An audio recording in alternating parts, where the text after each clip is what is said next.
रोहिंग्यों का क्या होगा, कहां जाएंगे? सुप्रीम कोर्ट का सबसे बड़ा फैसला। भारत में रोहिंग्यो मुस्लिम की उपस्थिति एक संवेदनशील और बहुचर्चित मुद्दा रही है। म्यांमार के रखाइन राज्य से धार्मिक उत्पीड़न के चलते भागे ये लोग भारत समेत विभिन्न देशों में शरणार्थी के रूप में रह रहे हैं। लेकिन भारत सरकार ने हमेशा यह रुख अपनाया है कि भारत में संयुक्त राष्ट्र के शरणार्थी समझौते पर हस्ताक्षर नहीं किए हैं, इसलिए वह इन अवैध प्रवासियों को शरण देने के लिए बाध्य नहीं है। हाल ही में भारत के सुप्रीम कोर्ट ने इस मुद्दे पर एक ऐतिहासिक और निर्णायक फैसला सुनाया है, जिसने देश भर में बहस छेड़ दी है। फैसले में अदालत ने यह स्पष्ट किया कि रोहिंग्यो शरणार्थियों को भारत में अनिश्चित काल तक रुकने की अनुमति नहीं दी जा सकती। अदालत ने यह माना कि राष्ट्रीय सुरक्षा सर्वोपरि है और सरकार के पास यह अधिकार है कि वह यह तय करे कि किन विदेशी नागरिकों को देश में रहने दिया जाए और किन्हें नहीं।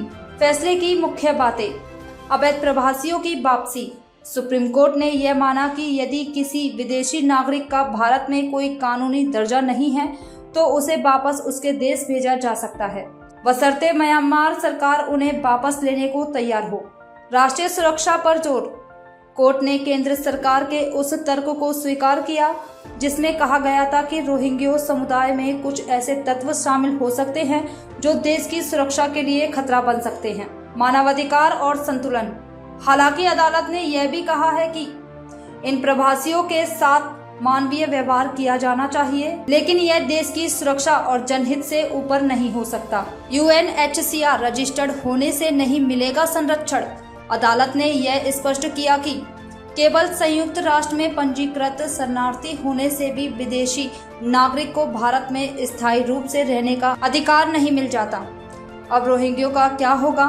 इस फैसले के बाद केंद्र सरकार ने संकेत दिए हैं कि वह म्यांमार सरकार के साथ मिलकर एक पुनर्वासन योजना पर कार्य करेगी, लेकिन म्यांमार की वर्तमान स्थिति, सेना का शासन, नागरिक संघर्ष आदि को देखते हुए रोहिंग्यो की वापसी जल्द संभव नहीं दिखती।